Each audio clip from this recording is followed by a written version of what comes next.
On a scale from 1 to 10, how easy is it for you to focus without reaching for your phone? If your answer wasn't a 10, you're not alone. 2025 studies show the average person checks their phone about 96 times a day. That constant switching splinters attention and makes it harder to stay present with anything important. In this video, I'll share 5 science-backed mindset shifts: mental contrasting, if-then plans, habit stacking, energy management, and flow hacks that make productivity feel natural instead of forced. But first, we need to understand why the old model of working harder set so many people up to fail. Why hustle culture fails in 2025. Hustle culture promised that endless grinding would unlock success, but its track record tells another story. For years, people were told that sacrificing sleep, filling every spare moment with work, and collapsing at their keyboards meant they were serious about their goals. On the surface, that looked like dedication. In reality, it built cycles of stress, fatigue, and guilt instead of progress. The truth is simple.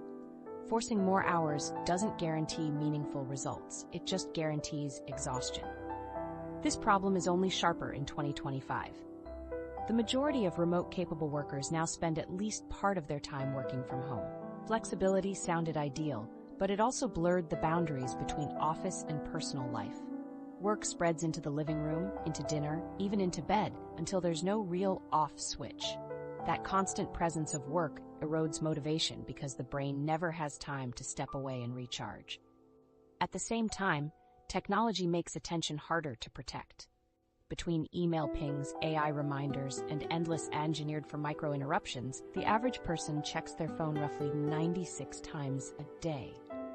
Each glance splits attention, making it harder to finish even simple tasks without falling into a jumble of half-started work. So what happens is clear. We're busier than ever, juggling more apps, more messages, and more meetings, yet productivity per person stays flat. The endless hustle doesn't translate into more valuable output. Instead, it multiplies distractions and undermines energy. Hustle culture asks people to fight their own biology, ignoring fatigue, overriding attention cycles, treating themselves like machines. But humans don't run on brute force. When you resist your natural rhythms, tasks feel heavier, progress slows, and work becomes something to survive, rather than something that carries you forward. That is why a new approach matters now. If trying to power through only leads to burnout, then the alternative must be to align with how the mind already works. Productivity stops being a punishment when you stop battling distraction and start reshaping the environment around it. The goal isn't lowering your standards or abandoning ambition. It's redesigning the frame so your brain doesn't waste energy fighting itself. That shift opens the door to strategies that redirect effort instead of multiplying it. Approaches tested in research and tailored for how we actually live today. And this is where things start to change. The old model gave us exhaustion packaged as achievement, but a different path offers something more sustainable. Clearer focus, less friction, and a sense that progress flows instead of dragging. The first step toward that path is learning how to look at your goals in a way that highlights not just what you want, but also what stands in the way. That shift is where real momentum begins.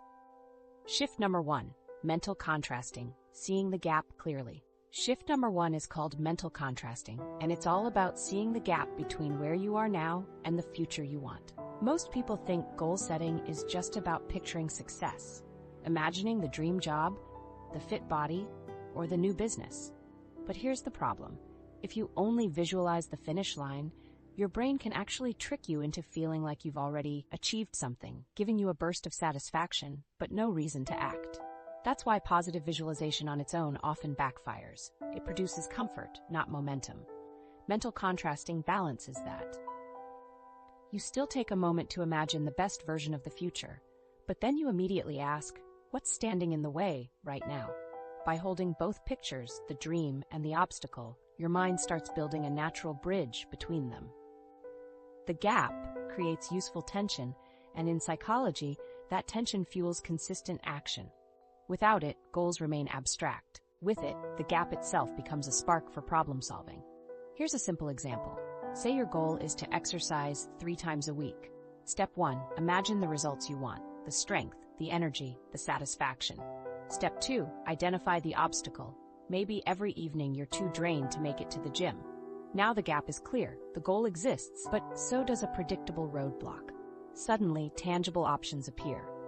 Moving workouts to the morning, pairing them with a daily routine, or even keeping equipment in your living space to remove friction. Visualization alone wouldn't have done that. Adding contrast did. This method isn't just intuition, it's tested. Mental contrasting forms the foundation of the MCI approach when paired with if-then planning, what researchers call implementation intentions. Studies, including a 2025 trial by Devine and Astill, show that combining visualization with specific action scripts accelerates habit formation. In fact, their findings suggest that when people used both strategies together, habits took root in as little as 3 weeks, much faster than visualization or planning alone. This research demonstrates that mental contrasting doesn't weaken dreams, it strengthens them by binding aspirations to real, immediate choices. One of the reasons it's so powerful today is how it cuts through distractions that quietly erode progress. Without contrast, endless social media scrolling or checking notifications looks harmless. It feels like background noise. With contrast, those habits jump into the frame as the specific barriers stealing time from your goals. Instead of blaming yourself for being lazy, you can point directly to the obstacle and create a counterstep. The obstacle stops being an excuse. It turns into a trigger for action. So here's a short practice for you right now. Pause the video for 30 seconds. Picture one meaningful goal you want to reach this year. Make it specific, something that matters to you. Then name one concrete obstacle you know will block the way. That's it. Don't overthink it. By pairing your vision with a real barrier, you've begun the process of mental contrasting. It's small, but repeating it builds the reflex to connect dreams with steps automatically. This first shift is about seeing clearly, keeping your future in view, but also keeping your present honest. Visualization feels inspiring, but contrast turns inspiration into a plan. And when the plan is tied to real-life situations instead of vague motivation, it anchors effort where it matters most. Now, once you've identified the gap between your goals and your everyday challenges, the next question is, how do you actually follow through when the obstacle shows up? That's where the second shift comes in, because knowing the barrier is one thing, but training your brain to respond predictably when it appears takes things to another level. Shift number 2, implementation intentions, the if-then formula that works. Shift number 2 is called implementation intentions, better known as the if-then formula, and it's one of the simplest but most powerful tools for making action automatic. Think about it this way. Computers don't sit around debating whether to run a command. A line of code is triggered, and the system executes. Humans, on the other hand, stall out constantly. You open your laptop to write, but 15 minutes later, you're still scrolling headlines. That hesitation is like a system crash. Implementation intentions basically write your mental code in advance, so when a situation pops up, the response runs automatically. Here's the core idea. Instead of leaving things vague, you link a clear condition to a clear action. If I open my laptop at 9 a.m., then I will write a 250-word draft before checking email. It's short, obvious, and precise.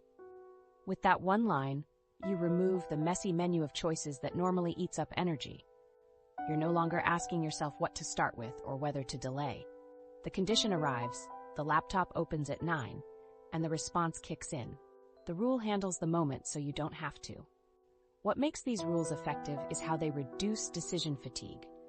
Every small choice, what to do now, where to start, which tab to open, costs willpower. Since attention is already under attack from endless notifications, we can't afford to waste energy on constant hesitation.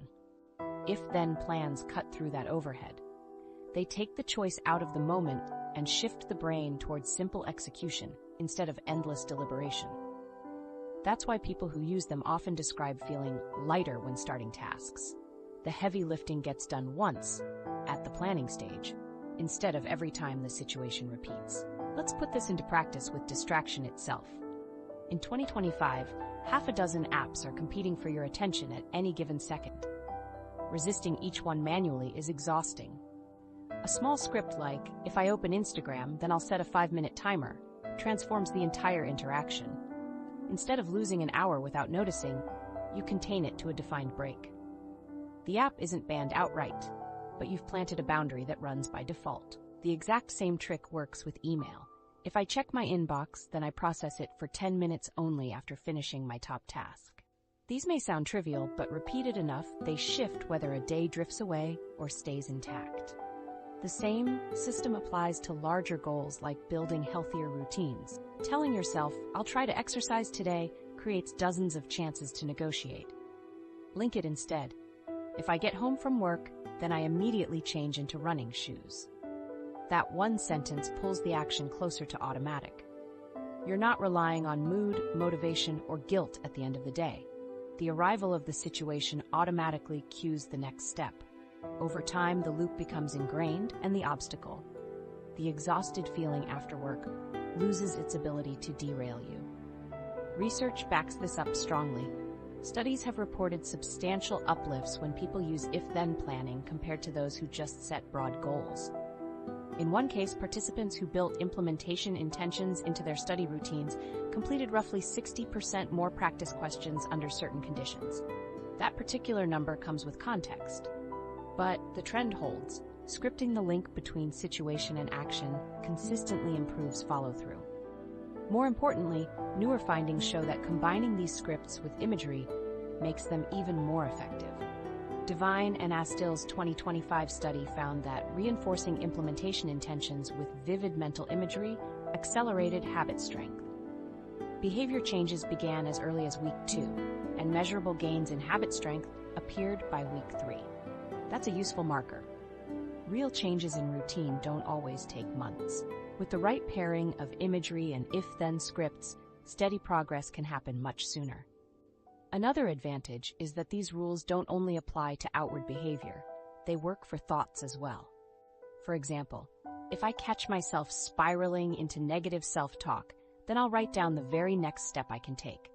That one swap directs energy away from unproductive rumination and toward action. It's not that hesitation or negativity disappears, but instead of lingering, you're routed quickly into forward motion. Again, the outcome isn't about brute force, but about redirection. The structure keeps energy preserved by cutting out unhelpful loops. Over time, these scripts build into a mental operating system. Imagine stacking them across common friction points. If I pour morning coffee, then I open my planner. If I close my laptop, then I list tomorrow's top 3 tasks. If it's 3 p.m. and I feel sluggish, then I step outside for 5 minutes. On their own, these may appear small, but layering them gradually removes dozens of slow leaks from your day. Instead of effort draining away at every decision, momentum builds because your default settings nudge you into productive cycles automatically. That shift matters more than ever because modern life guarantees distraction. No one has the bandwidth to fight off hundreds of nudges from devices every day using willpower alone. With implementation intentions, the expectation changes. It's not about being strong enough in the moment, but about being scripted beforehand. Energy gets conserved for tasks that actually matter. The more you practice these rules, the more natural they feel, until acting on them requires no more conscious thought than putting on a seatbelt when you get into a car. Here's a quick experiment you can try immediately. Pick one habit you've been putting off, something specific you care about but struggle to do regularly.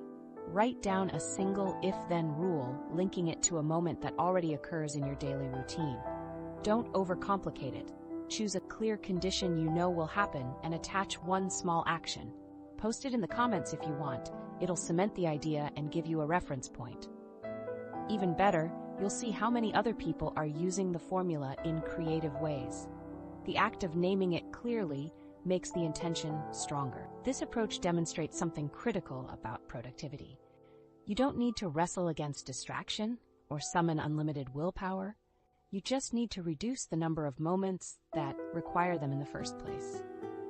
With implementation intentions, every potential stall point becomes a point of automatic motion instead. The shift is simple, almost mechanical, but its impact compounds fast. By anchoring actions to situations, you stop hoping you'll have the discipline to start. You've already made the call. And yet, even with these rules in place, one challenge still lingers. Introducing brand new habits into your life tends to work for a while and then collapse. That's because standing up a behavior completely from scratch doesn't stick easily, even with the best planning. The next shift shows a smarter alternative, one that uses rhythms you already live by to anchor new actions so they actually last. Shift number 3, habit stacking, the Trojan horse of behavior change. Shift 3 is called habit stacking, and it works by attaching a new behavior to a habit you already do every day. You're not broken or undisciplined for struggling to maintain habits. The real issue is that most of us try to bolt new actions onto our lives without giving them stable anchors. Imagine trying to stack a brick on loose sand. That's how most habits fail when they float in isolation. Habit stacking changes that by letting your existing routines do the heavy lifting, so a new action feels less like a separate chore and more like a natural extension of what you already do. The principle is simple. Link something consistent to something you want. For example, brushing your teeth happens almost without thought. If you add, after brushing my teeth, I will floss, the first action becomes the trigger for the second. Over time, the two feel inseparable, and flossing stops being a battle of motivation. This is what James Clear popularized in Atomic Habits, and it lines up with what behavioral scientists recommend. Use the cues already hardwired into daily life so new routines form with less resistance. Research on habit formation supports the same idea. A key study by Lally et al. Found that on average, habits require around 666 days of repetition to become automatic. That's much longer than most people expect, which explains why abandoned habits feel like personal failure. They weren't failing at motivation, they just lacked a consistent anchor and enough time. But here's the good news. While science shows habits often need weeks to stick, new research suggests that combining methods speeds up the process.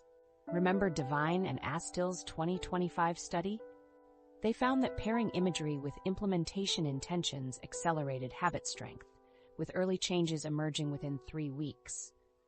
That doesn't mean you bypass the requirement for repetition, but it does highlight that using anchors plus supportive techniques gives you an advantage. The stacking method isn't quick magic, it's reliable scaffolding.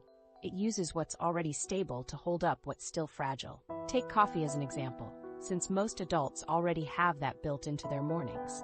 Instead of trying to will yourself into a new habit out of thin air, you could say, after I brew my coffee, I will write down my top 3 goals for the day. Coffee is inevitable. The action attached to it rides the routine. That's far easier to remember and reinforce than just hoping you'll find time to list your goals at some random point during the morning rush. One common mistake with habit formation is treating each routine as a separate island, when in reality the brain remembers sequences far more effectively than scattered tasks. This works for other essential habits too.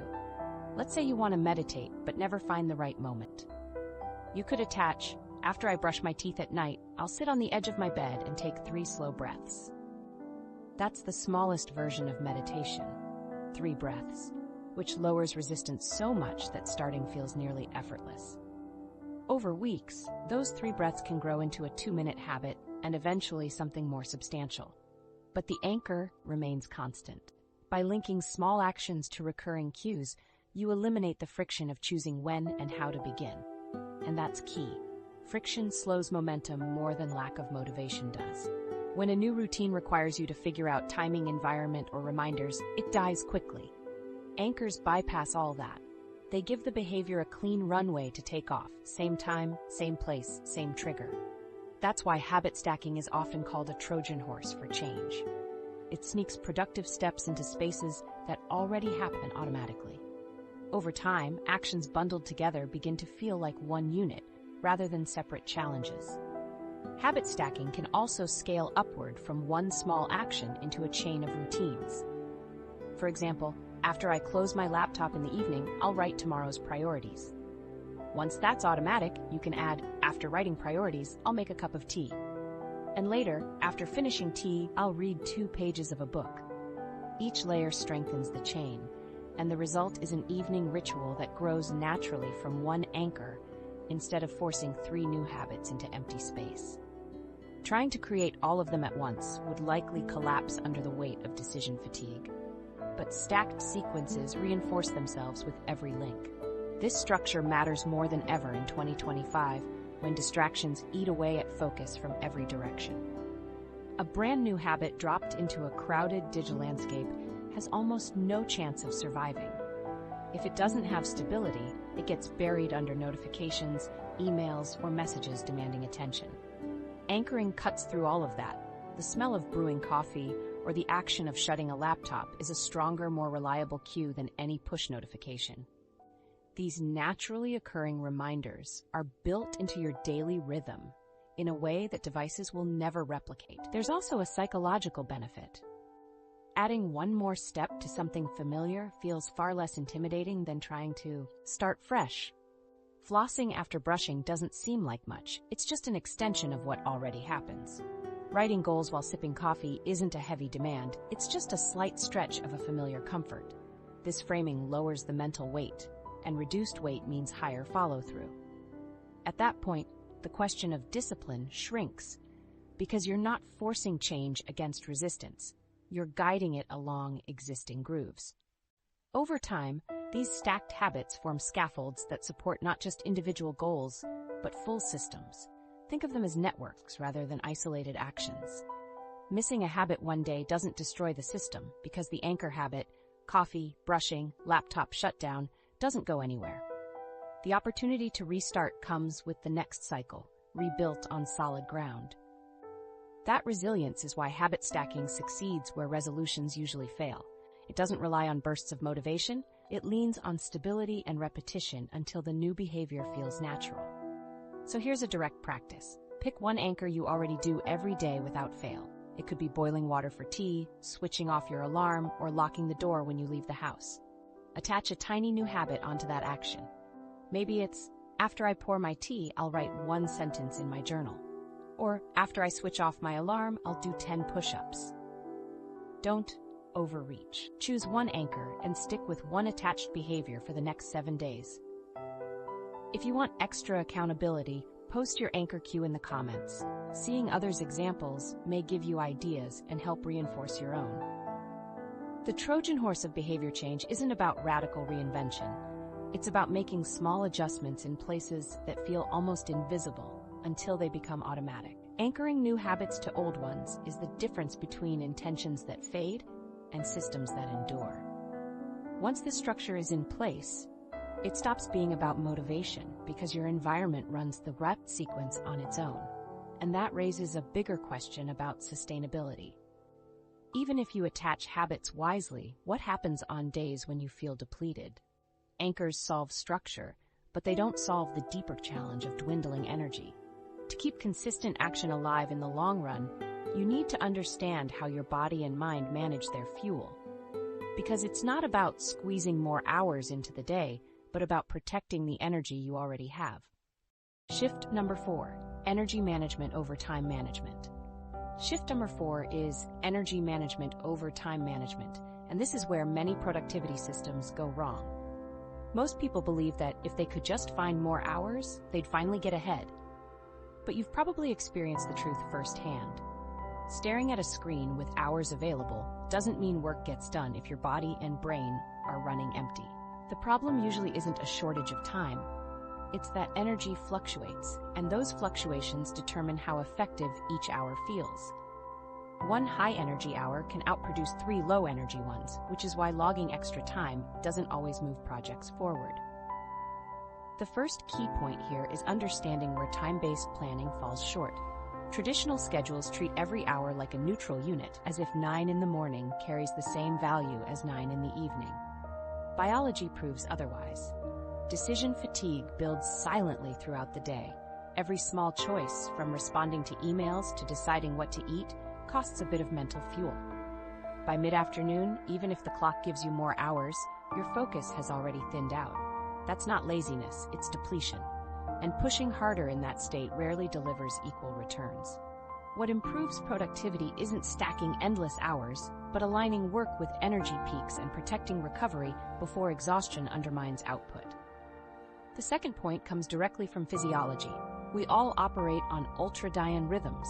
cycles of about 90 to 120 minutes where energy naturally rises, crests, and then dips. This is different from circadian rhythms, which cover your 24-hour sleep-wake cycle. Within the day, ultradian patterns explain why concentration feels sharp for about an hour and a half, then drifts. Ignoring these cycles creates the illusion of lost discipline, when in fact it's biology telling you to reset. In workplace research updated in 2025, this link between ultradian cycles and what's called biological prime time has been emphasized as one of the most reliable signals for when to block deep work. Biological prime time refers to the window in which your individual energy peaks. It's the point when you're sharpest, when working on your toughest task feels natural and carries the highest return. Everyone has a unique curve, some peak mid-morning, some late evening. Identifying that window is far more valuable than packing more hours around it. This leads directly to the tactical application, working with your natural energy slots instead of against them. Deep or creative work goes first, into your prime cycles, for many people the morning. These windows should be guarded, not casually given to meetings or admin. Shallow or mechanical tasks like form filling, inbox sorting, or file organizing belong in dips when you couldn't produce high-effort work even if you forced it. And short breaks, 5 to 15 minutes between ultradian blocks, act as a reset button that recharges the next cycle. It feels counterintuitive to step away in the middle of the day, but the recharge makes the next 90 minutes sharper than if you just trudged through with stale focus. Energy, not the hands of the clock, dictates the quality of what you produce. Practical application doesn't need to be complicated. One example, if your energy peaks between 9 and 11 a.m., block those 2 hours for the hardest task on your list. Non-negotiable. Push all conferencing, correspondence, or admin outside of that prime slot.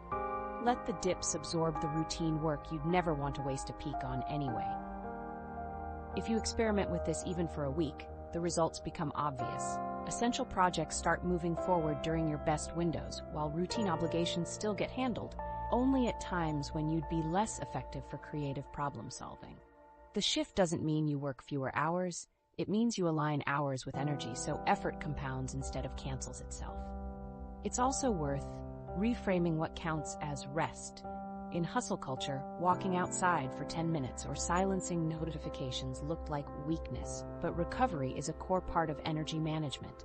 A 15-minute reset can extend sharpness for another hour, which pays back the time immediately. Skipping resets burns through your cycles until even small tasks feel impossible. Recharging builds sustainability, exactly what time-only models miss. That's why top performers in fields like athletics, music, or high-pressure business weave rest into practice plans instead of adding it as an optional afterthought. They know recovery isn't indulgence, it's fuel. Technology can support this, but it should be used carefully. Some AI calendars now prompt breaks automatically and suggest when to cluster deep work. If you want a useful application, tell your system explicitly to block your biological prime time and protect a 2-hour slot for focused work. That's more practical than generic nudges that don't account for your own rhythm. You don't need to outsource awareness completely. Think of tech as a mirror to reinforce what you already track in yourself, not as an authority over your schedule. If you don't use tech, a simple notebook tracking your energy across a few days will reveal patterns just as clearly. Here's a micro action you can try this week. For 2 workdays, log your energy and focus in 90 to 120-minute blocks. At the end, notice when you hit your best concentration and compare it with when you usually schedule your most demanding tasks. If the two don't match, move one important project into your detected prime window and save lighter work for the dips. This single shift is often enough for people to feel like they've unlocked an extra gear in their productivity without adding any extra time at all. When you set up your day this way, productivity no longer feels like drowning in hours and obligations. Instead, it becomes a cycle of rising, executing, resting, and renewing. You still face the same distractions and interruptions, but energy-aware scheduling ensures those intrusions take less of a toll. You don't have to finish the day exhausted to feel effective. You just have to finish the day with your prime hours devoted to the work that matters most. Over weeks, the compounding effect of this alignment is striking. Progress on meaningful projects accelerates, not because you found more hours, but because you found the right hours. Understanding and working with your energy doesn't just make you more efficient, it changes how you experience the work itself. Because once the most important tasks are placed into the windows where you feel naturally sharp, effort feels smoother, almost like it carries less resistance. And that sets up the next shift. Because what if productivity could feel not just smoother, but immersive, so engaging you actually enjoy working instead of forcing it? That's where the next principle comes in. Shift number 5, flow states. The anti-distraction superpower. Shift number 5 is about flow states, often called the anti-distraction superpower. You've probably noticed how hours can vanish when playing a game or watching a series, but even short tasks like replying to emails feel draining. That difference isn't about difficulty, it's about mental state. In flow, attention narrows, action and awareness merge, and the sense of effort drops away. The mind clicks into alignment with the task, making focus feel natural instead of forced.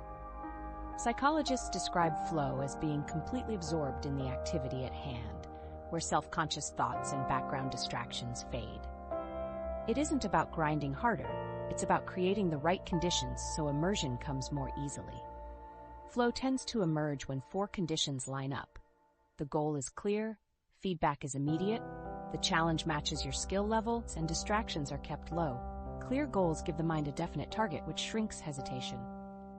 Feedback, whether from the task itself or through tracking progress, helps you know if you're on track moment by moment.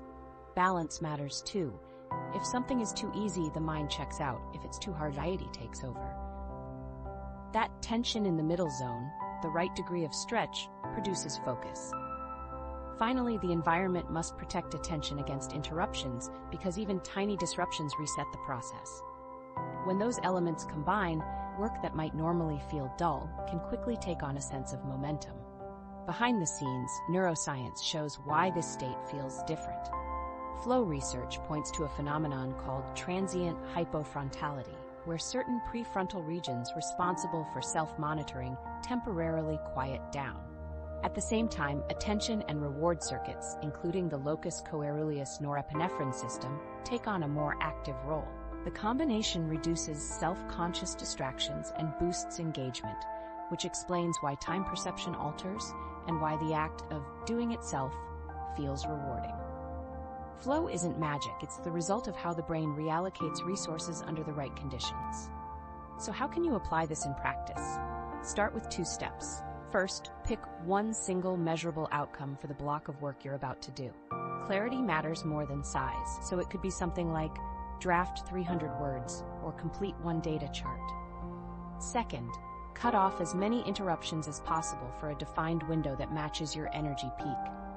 A 25 to 45-minute time box is enough to start, long enough to build momentum, but short enough to succeed without pressure. This isn't about slipping into hours of instant flow, it's about raising the likelihood of focus by stacking the odds in your favor. With repetition, the brain learns those cues and immersion comes faster. Flow doesn't arrive on command, and it doesn't last all day. It becomes more likely the more often you train the conditions that allow it. These practice windows act like workouts for attention. Just as physical exercise strengthens muscles gradually, regular short blocks train the mind to drop into focus more fluidly. Over weeks, those 30-minute windows can stretch longer, but the aim is never perfection. The aim is creating frequent opportunities where work feels lighter and less resisted. Each block builds confidence, and the cumulative effect is a schedule that contains more natural focus instead of constant friction. One everyday experiment is reframing lower-value tasks into flow-friendly challenges.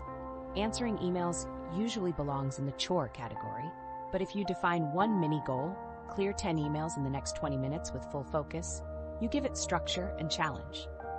Start a timer, sit in a distraction-free space, and treat the task as a block. Often, the time passes quicker, and the work feels less irritating. You haven't changed the task itself, you've changed its conditions. That same approach works for many small routines, from budgeting to organizing files. by structuring them as short, defined challenges, you open more doors into flow. The rewards of practicing flow go beyond output. Flow reshapes how you experience work itself. Instead of finishing a task out of relief, you finish with momentum. The immersion feels inherently satisfying, so progress carries its own reward. That's why athletes, musicians, and creators often describe practice sessions as enjoyable once they're in motion. Productivity stops feeling like something you endure and starts feeling like something that pulls you forward. External rewards still matter, but the state itself motivates you to return to it again and again. In a world packed with interruptions, the ability to trigger more flow isn't just useful, but necessary. Notifications, alerts, and competing tasks won't disappear. The antidote isn't adding more willpower. It's arranging your goals, challenges, and environment so attention lands naturally where you want it.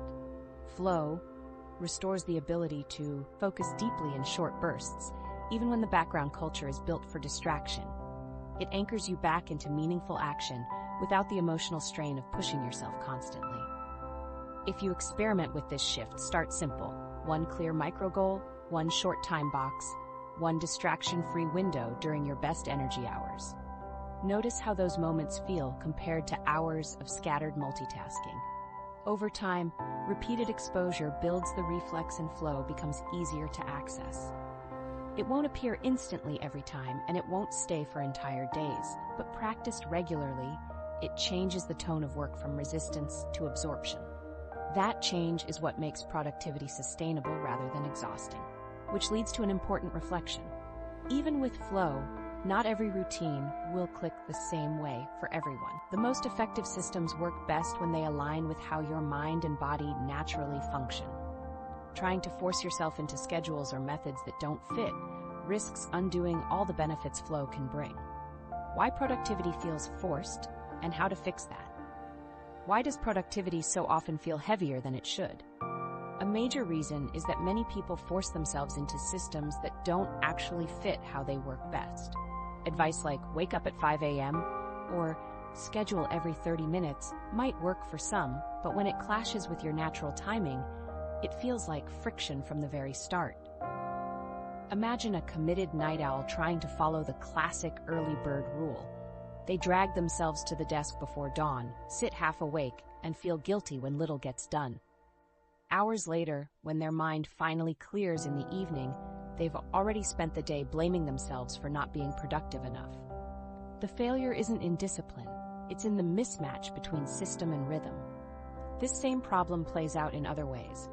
Planners, trackers, and hyper-detailed scheduling apps can look like perfect solutions, but only if they align with the way your attention naturally works. Someone who thrives on structure may find those tools stabilizing, while someone whose focus operates differently may find them draining. Visual clutter, constant alarms, and endless boxes that never seem to match lived reality. After a few discouraging weeks, people conclude they aren't committed, when in fact the structure itself was misaligned from the start. The corrective is not harder effort, it's personalization. A sustainable system adapts around your energy peaks, attention style, and preferences, instead of demanding you rewire yourself to fit a rigid mold. Research backs this up. Workplace studies show that employees who can match their schedule to personal preference, such as hybrid workers choosing when and where they work, report not just higher satisfaction but better sustained output compared to those forced into a fixed model. The implication is clear. The closer the system reflects the individual, the more naturally consistent their performance becomes. You don't need to overhaul everything at once. Start with one simple experiment. Take a task you care about and move it into a time window when you know you naturally feel sharper. Treat it as a one-week test. Notice whether the task feels easier, moves faster, or generates less resistance. That's your signal that alignment matters more than borrowed routines. Systems shouldn't feel like cages. They should feel like scaffolds that support momentum. And when the alignment's right, motivation stops being something you drag out of yourself and becomes something the system itself generates. Recognizing that productivity improves when systems bend toward you leads to another important question. What happens when tools begin to shape those systems for you? In 2025, Many people now rely on digital planners that promise to predict fatigue, rank tasks, and design schedules automatically. These tools can be extraordinarily smart, but whether they help or hinder depends on how you use them. Before exploring how these emerging systems play their role, it's worth asking if their guidance supports your priorities or quietly shifts them away. How AI is quietly rewriting productivity systems. AI is no longer just a scheduling tool. It is quietly reshaping how productivity systems function. In 2025, the latest planning platforms act more like predictive engines than simple calendars.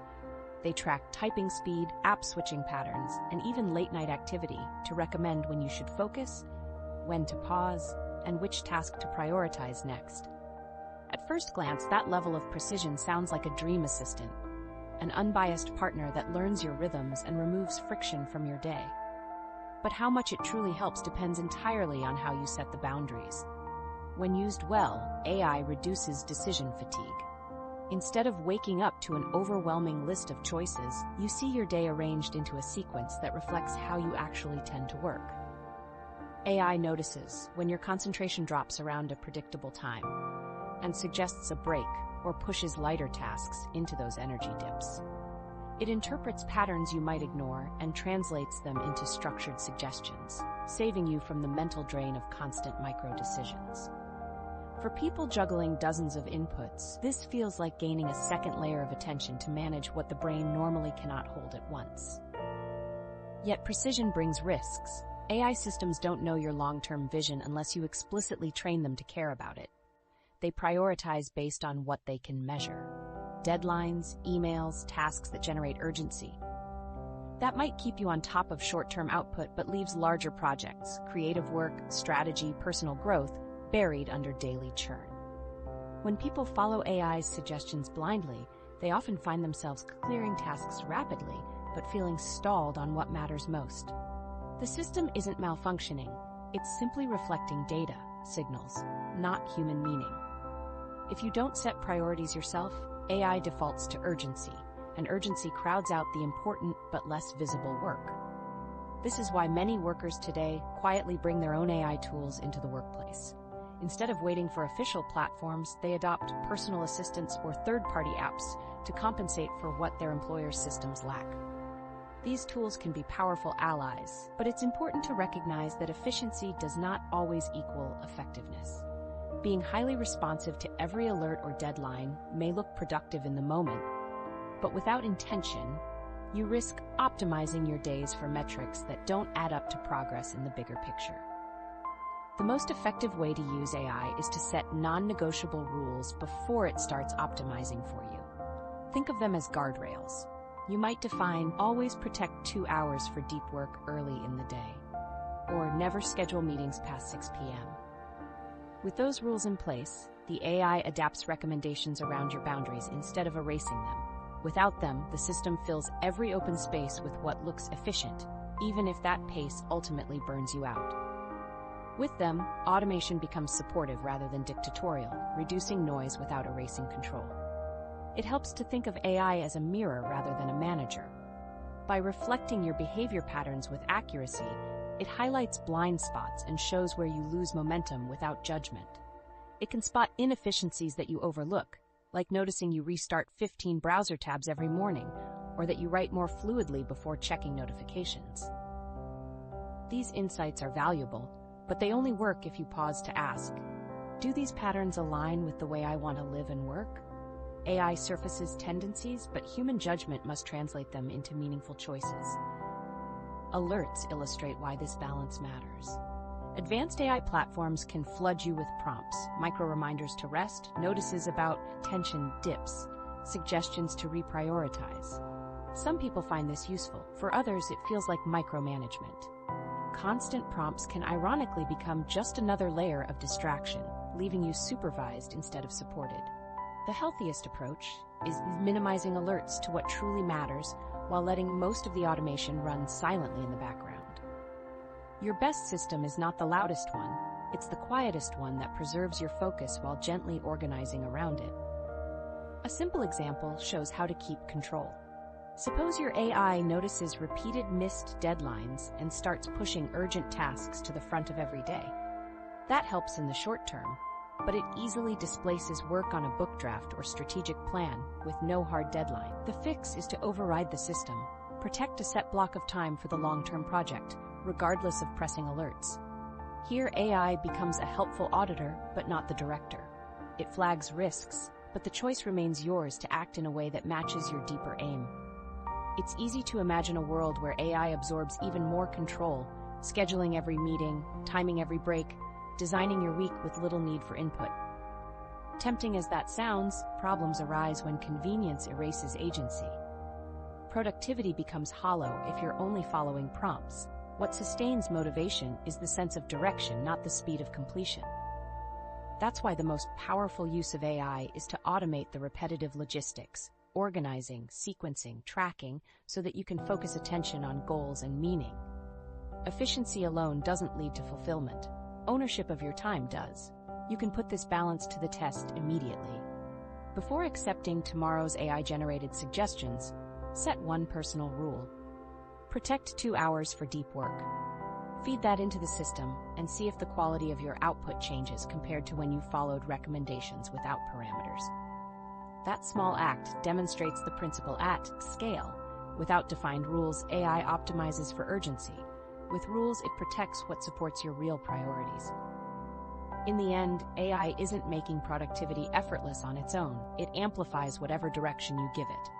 If you let it run unchecked, it can trap you in cycles of shallow busyness, checking boxes without progress. If you guide it with clear constraints, it reduces clutter and frees energy for the work that matters most. The choice is whether AI organizes around your goals or subtly drifts you toward short-term cycles. And that distinction matters because true productivity isn't about squeezing more tasks into a day, it's about sustaining progress in a way that doesn't collapse under its own weight. Which raises the next challenge. Once we have systems in place, how do we keep momentum alive without burning out just weeks later? The science of sustainable productivity, not sprints. The science of sustainable productivity comes down to one simple truth. Fast starts rarely carry you the distance. Most people treat productivity like a sprint, an intense push fueled by willpower, fresh tools, or strict routines. That kind of burst feels convincing in the moment, but history shows it almost always collapses under its own weight. Intensity flashes bright, then burns out. Sustainability, by contrast, looks quieter. Small, consistent steps that survive long enough to build momentum. The difference isn't about effort level, it's about lifespan. The first point is clear. Intensity creates burnout. People often commit to extremes, working 12-hour days, setting massive daily goals, or swearing off rest. These approaches might deliver immediate results, but the brain and body weren't built to sustain them. What looks like determination quickly becomes exhaustion, followed by a crash. Think of the person who promises to meditate for an hour every morning starting January 1st. That schedule isn't inherently harmful, but it demands more energy than most people can sustain. Within weeks, fatigue or schedule clashes strain the system until it collapses. The problem isn't a lack of desire, it's a structure that guarantees failure. Second, consistency compounds over time. When habits repeat steadily, however small, they strengthen their own pathways in the brain until they feel automatic. Research by Philippa Lally and colleagues showed that habits don't form instantly. On average, automaticity often takes around 2 months of repetition, with wide variation depending on complexity. What matters is not willpower highs, but steady repetitions across weeks. 20 minutes of focused practice 3 times a week will outlast 4-hour sessions abandoned after 2 weeks. The visible difference in output early on can be misleading. Sprints appear productive in the short term, but consistent pacing outperforms over months and years. That's where micro-habits and rest become vital. Point 3. The human brain conserves energy by default, so change has to start small. Habits that feel almost effortless slip under resistance. Reading 1 page, doing 1 push-up, writing a single line, these feel too light to quit even on low-energy days. What seems trivial accumulates until these habits weave into daily structure. And just as important, rest keeps the system alive. Recovery intervals resemble training cycles. Without them, muscles tear and never fully rebuild. With them, they adapt and grow. The same logic applies to mental output. Planned pauses, shorter work blocks, and deliberate recovery weeks aren't indulgence, they're maintenance strategies. Neglect recovery and intensity breaks the system. Include recovery and consistency has room to thrive. Point 4. Reflection checkpoints prevent relapse. A system without reflection becomes rigid and fragile. People often drop habits not because they lack discipline, but because their habits were poorly designed. Reflection highlights weak spots. Maybe the cue doesn't align with your routine, the habit is too vague, or the target is too big. Just as important, reflection reframes perspective. Instead of measuring against a far-off ideal, you notice the smaller progress you've made. Recording weekly wins or checking monthly patterns confirms that change is real, even when it feels invisible day to day. Without that perspective, people abandon efforts prematurely under the illusion of failure. With reflection, you sustain the journey by adjusting rather than quitting. Taken together, these 4 elements, reducing intensity, compounding consistency, anchoring with micro-habits and rest, and structuring reflection, form the core of sustainable productivity. They shift the frame from trying harder for short bursts to designing systems that survive when motivation fades. Sustainability emphasizes survival of the habit over the thrill of high effort. Missing one session no longer matters much because the focus is the average across longer spans. That reduces guilt and keeps momentum intact. To make this practical, try a simple starter assignment. Choose one micro-habit, a single action you can complete in under 2 minutes, that connects to a moment already in your day. For example, after I pour my morning coffee, I'll write down one task I want to complete. Or, after shutting down my laptop, I'll journal one sentence. Keep it deliberately small and tied to an existing anchor. Then commit to this habit for 30 consecutive days. Here's the challenge. Report back by pinning one comment at day 7 and then again at day 30. This way, you track consistency, not perfection. The reflections in those updates form part of the process. Brief pauses to notice progress, re-anchor the habit, and prevent early dropout. Even if you start tiny, the evidence you accumulate builds trust in yourself, that you can maintain a behavior long enough to let it grow. Think about how this looks at scale. Imagine a workplace team. One group sprints through 12-hour days to meet a deadline, but emerges burned out, delivering hasty work. Another group works steady 6-hour blocks, alternating responsibilities and enforcing recovery time. They reflect regularly on what's working and adjust course as needed. At first, the sprinting team seems faster. But over months, the steady team sustains output with higher quality, more creativity, and far stronger morale. Sustainability wins not by looking impressive, but by lasting longer and performing better when it counts. In everyday life, the same principle applies. People who attempt complete overhauls, changing diet, exercise, sleep, and work routines all at once, often give up in frustration. Those who stack one small change at a time, by contrast, build permanent foundations. Add more daily water one month, add a short evening walk the next, take 10 minutes to reflect each Sunday, in the third. The slow accumulation creates systems that endure without demanding superhuman discipline. Over a year, those tiny shifts stack into large effects, not because of intensity, but because of persistence. The pattern of failed extremes and successful steady growth is widespread, and research continues to support this. Habit formation isn't a matter of dramatic pledges.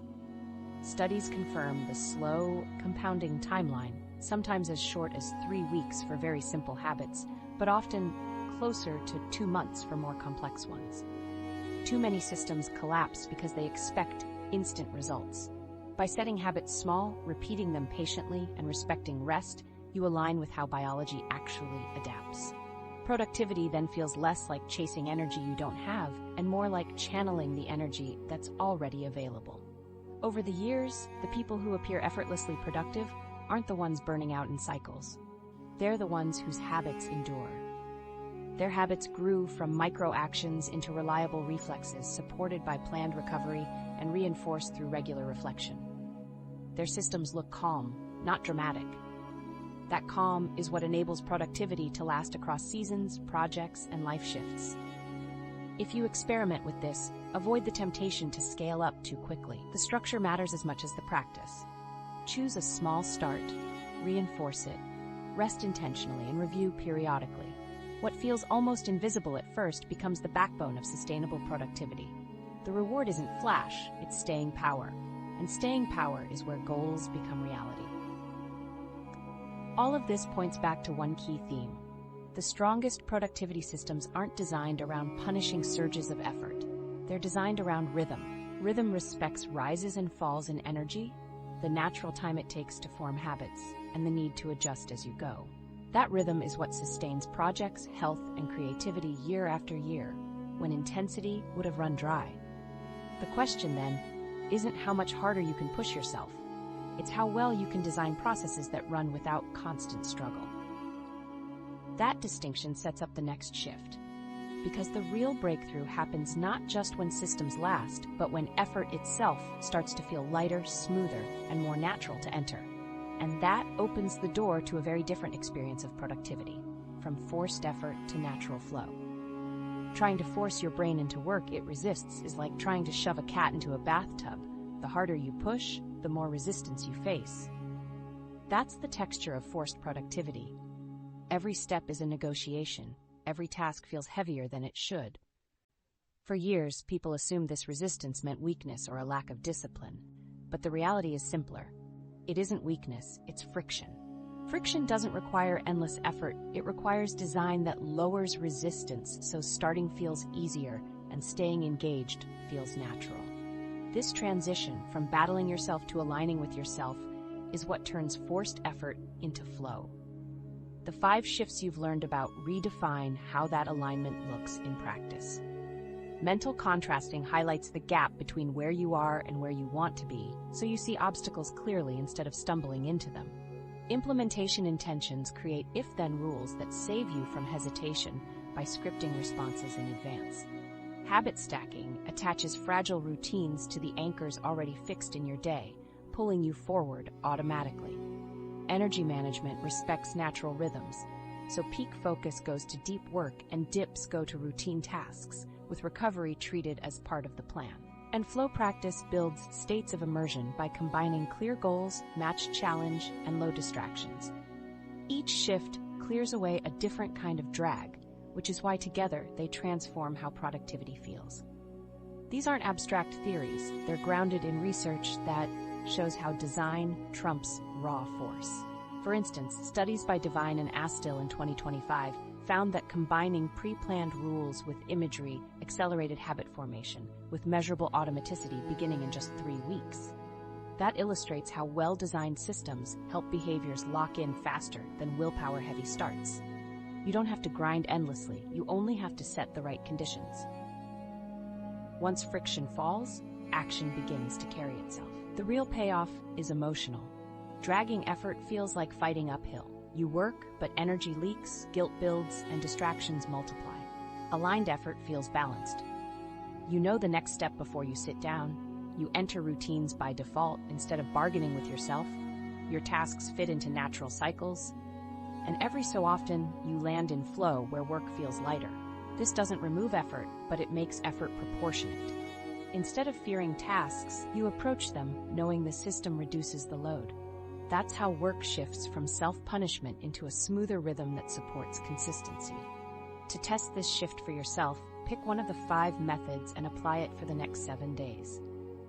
If you struggle with procrastination, try a single if-then rule, like, if I open my laptop at 9 a.m., then I will draft 200 words before checking email. If you want to carry a new habit, attach it to an anchor. After I brew my morning coffee, I'll list 3 priorities for my day. Keep it small, keep it specific, and let the design do the work. For accountability, post your chosen shift in the comments. You'll see others experimenting too, and sharing results reinforces your own. The difference you'll notice won't be instant mastery, but a change in tone. Tasks will feel less like dragging a reluctant cat and more like stepping into a groove shaped to fit. That is the progression all 5 shifts aim at. Less resistance, smoother starts, more natural momentum. And with each experiment, you'll prove to yourself that productivity doesn't have to feel punishing. It can feel aligned. What follows from this is a deeper change in how you measure progress. It's not about squeezing every hour or matching someone else's routine. It's about building conditions that respect how your brain works so that effort sustains itself. Once you see productivity through that frame, the old question, how do I force myself, disappears. The real question becomes how you can shape your system to carry you forward, reliably and without constant strain. That, in turn, connects to the bigger picture. Because in the end, productivity is not measured by how hard you push. It's measured by how well your systems support you over time. So the conclusion is simple. Productivity in 2025 isn't about force. It's about design. Systems that align with how your mind and rhythms actually work will carry you further than any amount of pushing ever could. Instead of asking, how do I make myself work harder? The better question is, how do I shape my environment so work begins to flow on its own? Try one shift this week and notice how it changes your effort. Which one will you commit to? Mental contrasting, if-then rules, habit stacking, energy-first scheduling, or flow practice? Comment below and check the description for links to the research we discussed.